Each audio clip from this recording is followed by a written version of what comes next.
اور جلایا نہیں، پھر کیا بات ہے کہ ہمارے نبی کو گالیاں دی جاتی ہیں، پھر کیا بات ہے کہ ہمارے رسول پر انگلی اٹھائی جاتی ہے، پھر کیا بات ہے کہ ہمارے نبی کو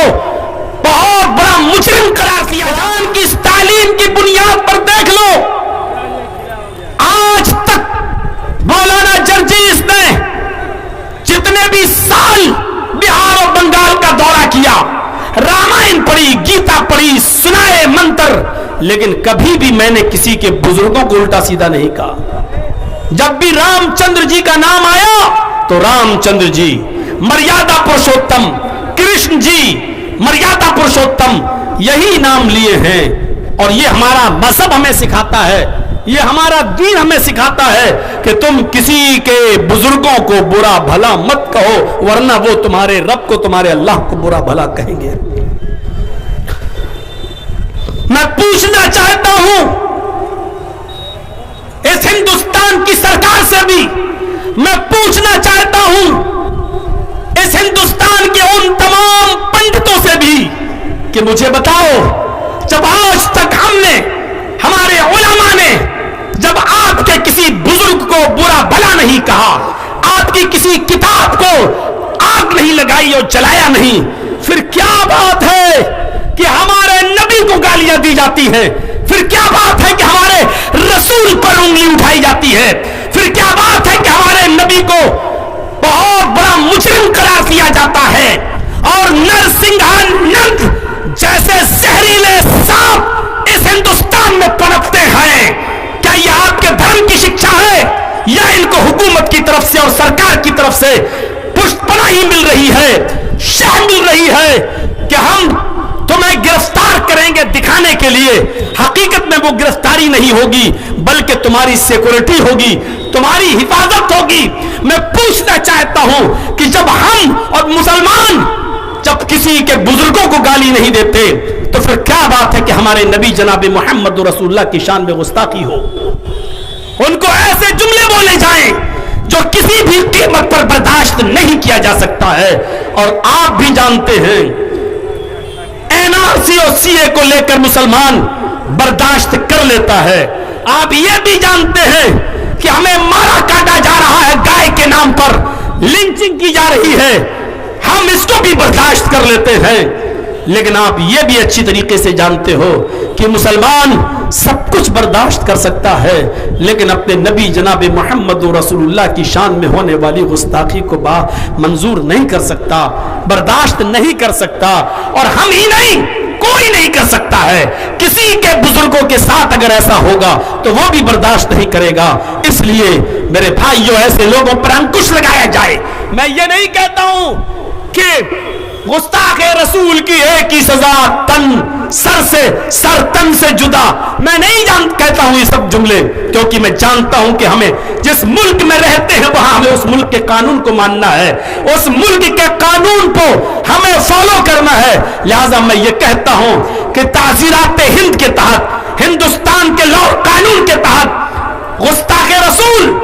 اور محمد رسول اللہ کی شان میں کی جانے والی گستاخی کے کرنے والے کو تعزیرات ہند کے تحت جتنی بھی کڑی سے کڑی سزا ہو وہ ملنی چاہیے، وہ دینی چاہیے، تاکہ بھوشیہ کے اندر اور مستقبل کے اندر کوئی بھی کسی کے بزرگ کے ساتھ کھلواڑ نہ کرے اور اس کے ساتھ کی توہین نہ کرے۔ یہ ہونا چاہیے۔ اچھا، ہمارے ساتھ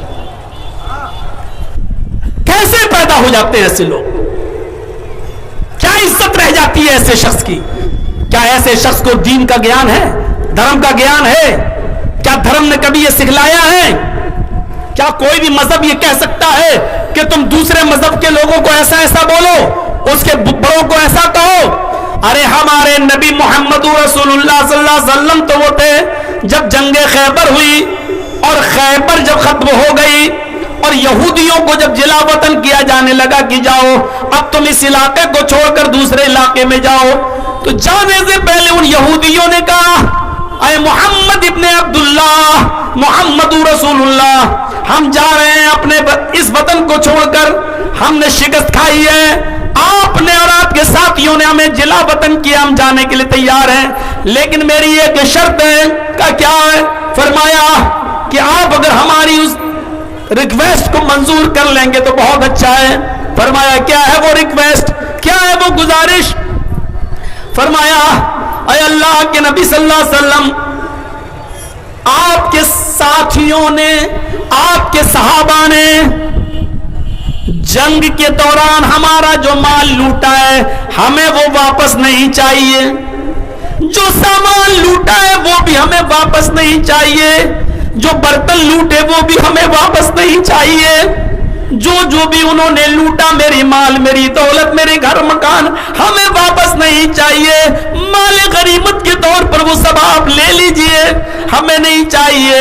لیکن ہم موسیٰ علیہ السلام کو مانتے ہیں, ہمارا ایمان ہے ان پر, اور ان پر جو کتاب نازل ہوئی تھی تورات, آپ کے ساتھیوں نے ہمارے تورات کے نسخے بھی لوٹ لیے ہیں, ہمارے تورات کی کتابیں بھی لے لی ہیں, تورات بھی انہوں نے لوٹ لیا ہمارے سامان کے ساتھ ساتھ. ہم چاہتے ہیں جانے سے پہلے ہمیں ہماری توراتیں واپس کر دی جائیں, جو لوٹے ہوئے نسخے وہ ہمیں دے دیے جائیں.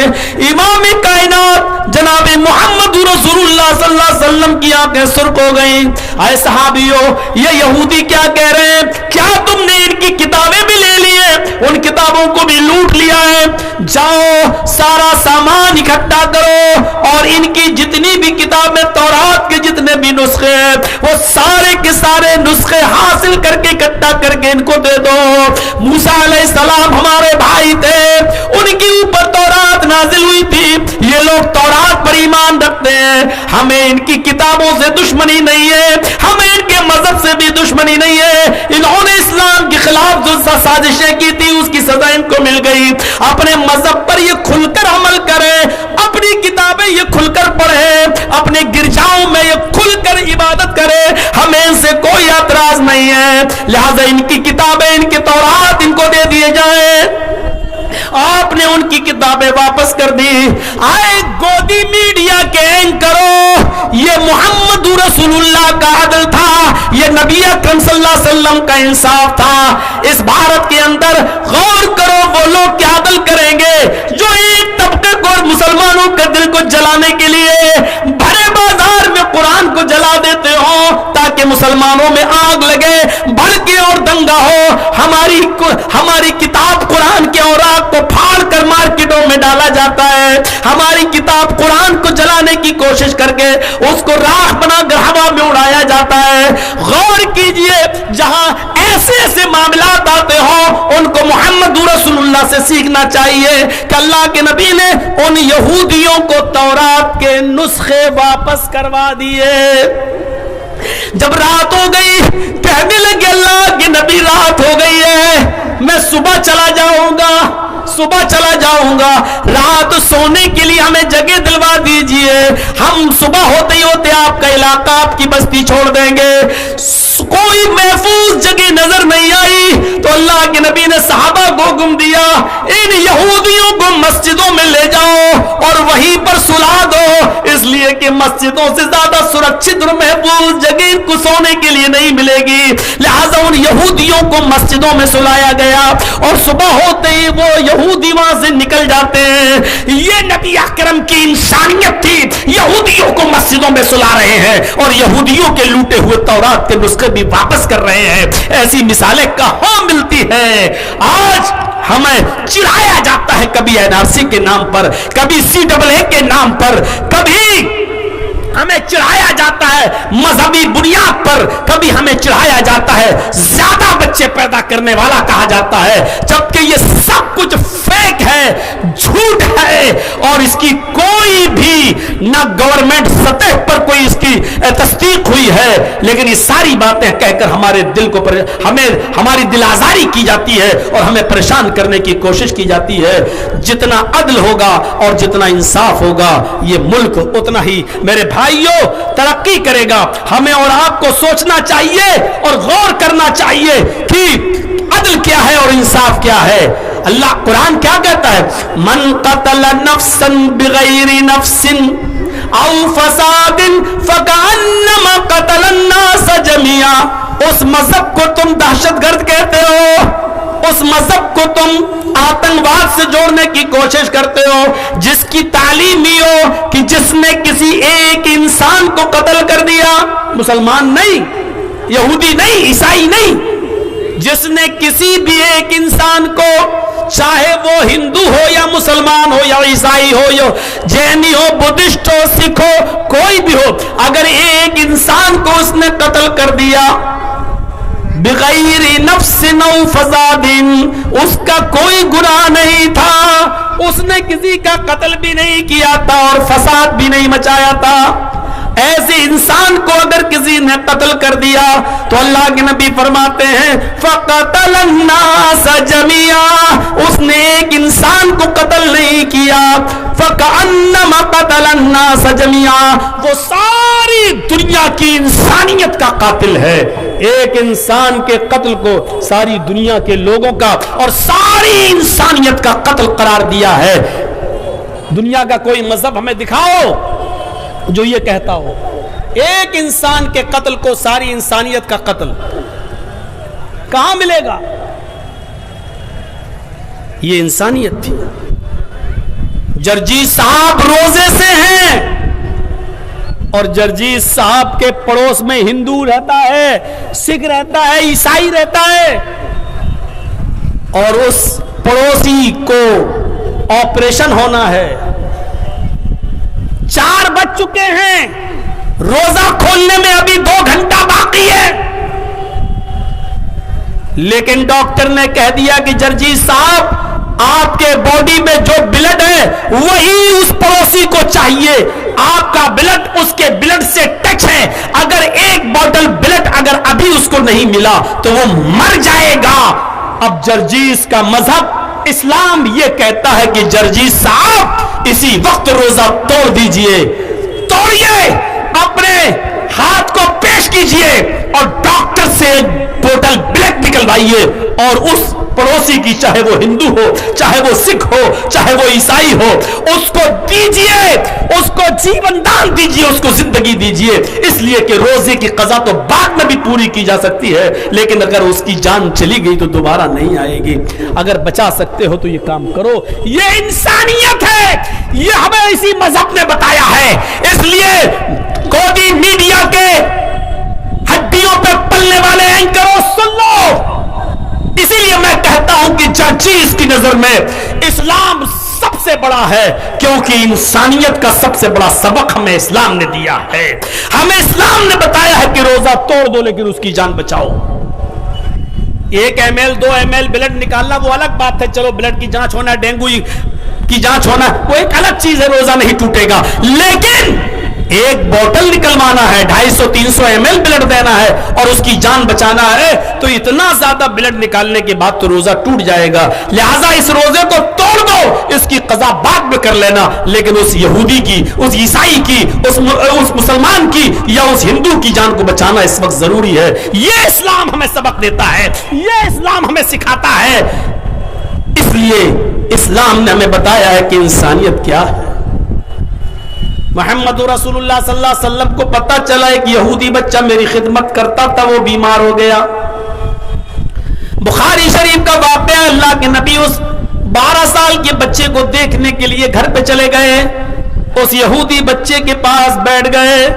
وہ آخری سانسیں لے رہا تھا، آخری سانسیں، اور برابر اللہ کے نبی صلی اللہ علیہ وسلم کو دیکھا جا رہا تھا اور سانس اس کی اٹکی ہوئی تھی۔ اللہ کے نبی صلی اللہ علیہ وسلم نے اس یہودی بچے کے سر پہ ہاتھ رکھا اور کہا، بیٹے قل لا الہ الا اللہ، لا الہ الا اللہ کہہ دو، بیٹا لا الہ الا اللہ پڑھ لو۔ اس نے اپنے باپ کی طرف دیکھا، اس یہودی بچے نے اپنے باپ کی طرف دیکھا، یعنی میرے باپ کہیں ناراض تو نہیں ہوں گے، باپ کو معلوم تھا کہ بیٹا بچپن سے نبی کی خدمت میں لگا ہے اور وہ بار بار کہہ بھی چکا تھا کہ ابو محمد رسول اللہ بہت اچھے ہیں، میں ان کے پاس جاؤں گا، ان کی باتیں ہمیں اچھی لگتی ہیں، میں بھی اسلام لانا چاہتا ہوں، لیکن باپ کے ڈر سے وہ اور ڈانٹ سے وہ اسلام نہیں لاتا تھا. آج وہ اپنے باپ کو پھر دیکھ رہا ہے. باپ نے اشارے سے کہہ دیا بیٹے تمہارا دل جس پر مطمئن تھا وہی کرو. تم اس سے پہلے بھی محمد رسول اللہ کی باتوں کو مانا کرتے تھے, آج بھی مان لو. باپ نے جب اجازت دے دی تو اس بچے نے ہنستے ہوئے کلمہ پڑھ لیا, لا الہ الا اللہ محمد رسول اللہ. اس بچے کی زبان سے یہ کلمہ نکلا اور وہ بچہ انتقال کر گیا. اس بچے کی ڈیتھ ہو گئی. نبی اکرم صلی اللہ علیہ وسلم کے آنکھوں میں آنسو آئے, لیکن آسمان کی طرف نظر ڈالتے ہوئے فرمایا الحمدللہ الذی انقذہ من النار. تمام تعریفیں اس اللہ کے لیے جس نے مرنے سے پہلے اس بچے کو جہنم کی آگ سے بچا لیا. مرنے سے پہلے اس بچے کا انتقال, اس کا خاتمہ توحید پر فرمایا. تمام تعریفیں اس اللہ کے لیے جس نے اس بچے کو جہنم کی آگ سے محفوظ کر لیا. تو میں کہنا یہ چاہتا تھا میرے بھائیوں کی محمد رسول اللہ یہودیوں کی بھی تیمارداری کیا کرتے تھے, یہاں تک کہ چھوٹے چھوٹے بچوں کی بھی عیادت کرنے میں آپ کو آر نہیں آیا کرتی تھی, آپ شرم محسوس نہیں کرتے تھے. یہی تو انسانیت ہے. آپ ہندو بھائیوں کے اور یہودی اور عیسائیوں کی عیادت میں بھی جا سکتے ہیں, آپ ان کو دیکھنے بھی جا سکتے ہیں, ان کی مدد بھی کر سکتے ہیں, ان کو پھل فروٹ بھی لے کر دے سکتے ہیں. بلکہ اگر کوئی غیر مسلم بھائی آپ کا دوست ہے اور انتقال کر گیا تو آپ اس کی میت میں اس کے پیچھے پیچھے بھی جا سکتے ہو. یہاں تک کہ اگر اس کو جلایا جاتا ہے تو آپ شمشان گھاٹ بھی جا سکتے ہو. ہاں اتنا ضرور ہے کہ آپ اس میں شامل ہو سکتے ہو, لیکن آپ اپنے ہاتھ سے لکڑی لے کر اس آگ کو, اس میت کو, اس کو جلا نہیں سکتے, اس لیے کہ اتھارٹی اللہ کے رسول نے آپ کو نہیں دی, اسلام آپ کو یہ نہیں دیتا. آپ وہاں شامل ہو سکتے ہو, ان کے غم میں شریک ہو سکتے ہو, لیکن آپ اپنے ہاتھ سے اس کو آگ نہیں لگا سکتے ہو. میرے بھائیوں, اسلام ہی ہمیں یہ انسانیت کا سبق دیتا ہے, اسلام ہی ہمیں یہ انسانیت کا درس دیتا ہے.